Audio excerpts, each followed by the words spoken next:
Assalamualaikum warahmatullahi wabarakatuh. Halo teman-teman semua. Perkenalkan kami dari tim 5. Di sini kami akan membahas sebuah topik mengenai the role of project manager. Langsung saja, apa sih manajer proyek itu atau siapa sih manajer proyek itu? Manajer proyek adalah seseorang yang diberi tanggung jawab untuk menggerakkan strategi manajemen proyek dengan tujuan utamanya yaitu mencapai tujuan proyek dan mendapatkan profit. Manajer proyek merupakan pemimpin dari sebuah proyek. Karena itu juga manajer proyek memiliki tugas yang vital dalam sebuah proyek. Mulai dari mengatur rencana, alokasi tim, mitigasi risiko, hingga membuat report untuk para pemangku kepentingan. Lalu, apa sih pentingnya seorang project manager?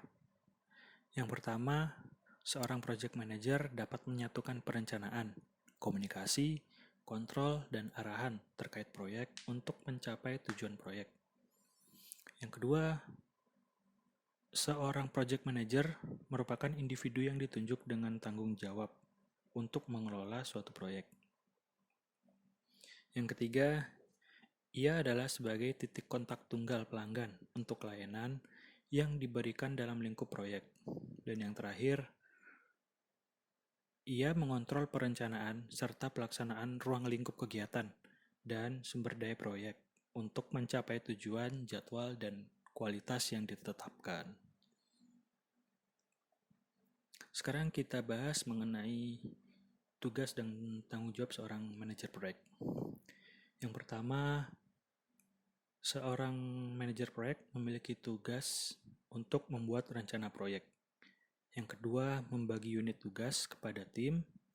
Yang ketiga, membentuk komunikasi yang efektif. Yang keempat, melakukan kalkulasi anggaran. Yang kelima, mitigasi masalah. Yang keenam, memonitoring perkembangan proyek. Dan yang terakhir adalah membuat report atau laporan untuk pemangku kepentingan. Penjelasan dari tiap-tiap poin tersebut akan dijelaskan pada slide selanjutnya. Sekarang kita membahas tentang membuat rencana proyek. Dalam sebuah proyek, rencana adalah salah satu hal yang perlu dilakukan sebagai langkah awal dalam pekerjaan dari suatu proyek. Rencana ini bervariasi, mulai dari menentukan budget, skop pekerjaan, timeline, SDM, hingga tujuan utama yang ingin dicapai. Semua hal ini tentu dilakukan dan dipimpin oleh seorang manajer proyek. Yang kedua, membagi unit tugas kepada tim. Seorang project manager tidak mungkin bekerja sendiri. Akan ada banyak orang yang akan membantunya. Setelah membuat sebuah perencanaan proyek yang mencakup pemilihan SDM tadi, seorang manajer proyek harus membagi mereka dalam tim yang relevan dengan kebutuhan proyek, serta spesifikasi mereka. Tentunya tim ini akan diberi tugas dan tanggung jawab pada unit tugas yang ada dalam sebuah proyek. Yang ketiga, membentuk komunikasi yang efektif.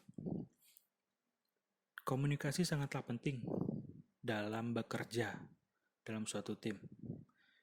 Komunikasi dalam tim ini mencakup daftar tugas, jadwal, dan deadline yang harus dipahami dan dikerjakan oleh seluruh tim.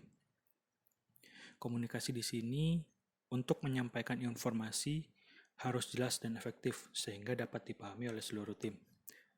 Bisa dibayangkan jika seorang project manager tidak bisa menyampaikan informasi dengan efektif, maka hal tersebut akan sulit dipahami oleh anggota-anggota timnya.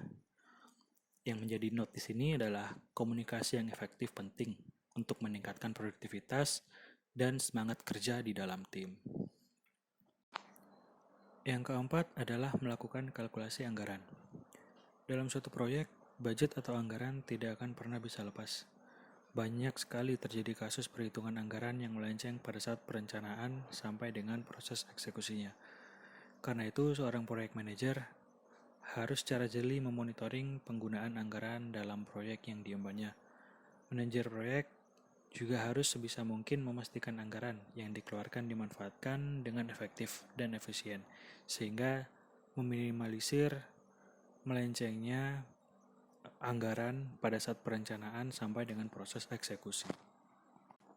Yang kelima adalah mitigasi masalah. Timbulnya masalah bisa saja terjadi dalam suatu proyek.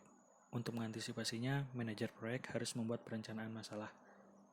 Hal ini tentunya bertujuan untuk memetakan masalah potensial yang mungkin berpeluang besar muncul dan merancang solusi untuk menanganinya di masa mendatang.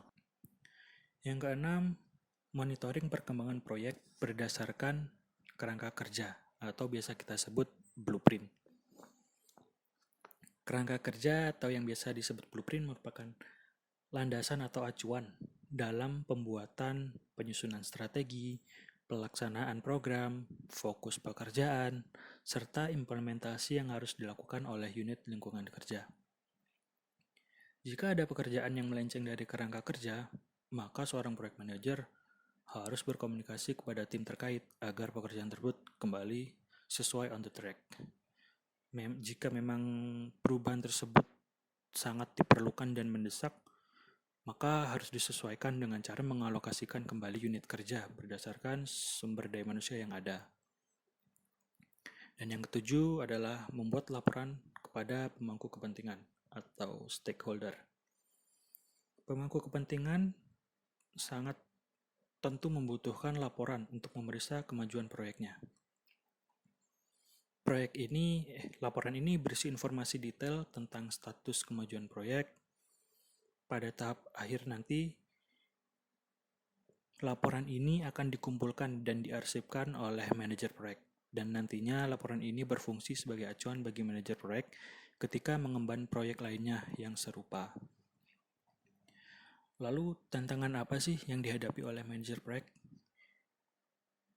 Di sini saya menyebutkan 3 macam tantangan atau yang sering umum terjadi pada seorang project manager.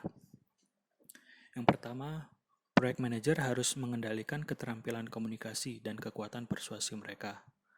Yang kedua, peran manajer proyek sulit ketika anggota timnya masih terkait dengan area kerja permanen mereka. Akan lebih mudah jika anggota dapat ditugaskan ke beberapa proyek secara bersamaan. Dan yang ketiga, hectic time.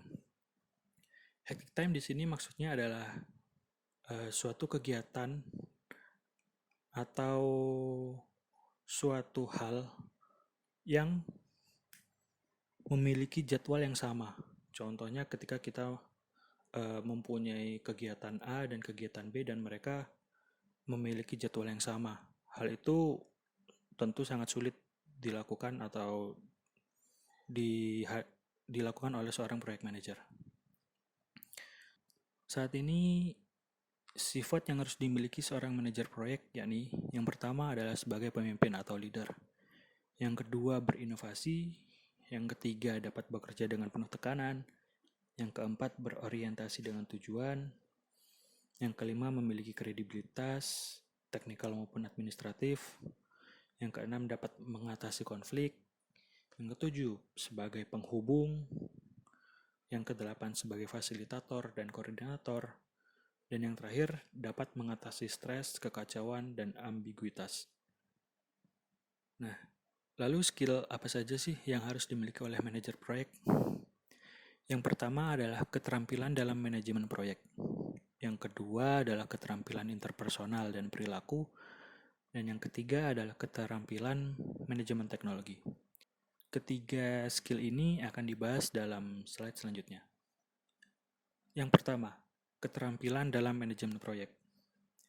Keterampilan proses manajemen proyek atau yang bisa kita sebut kadang-kadang disebut pengetahuan dan keterampilan secara nyata dan mendalam terkait dengan mekanisme manajemen proyek.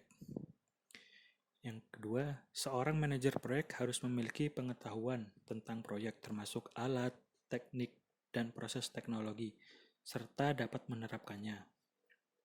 Contohnya, seorang manajer proyek harus mengetahui cara menyiapkan dokumen, persyaratan pelanggan yang komprehensif, membuat diagram jaringan, membuat struktur perincian kerja, dan lain sebagainya. Yang kedua adalah keterampilan interpersonal dan perilaku. Karena mengelola proyek adalah tentang menyelesaikan sesuatu pekerjaan melalui bantuan orang lain, maka keterampilan seorang manajer proyek dalam berurusan dengan orang lain haruslah sangat baik.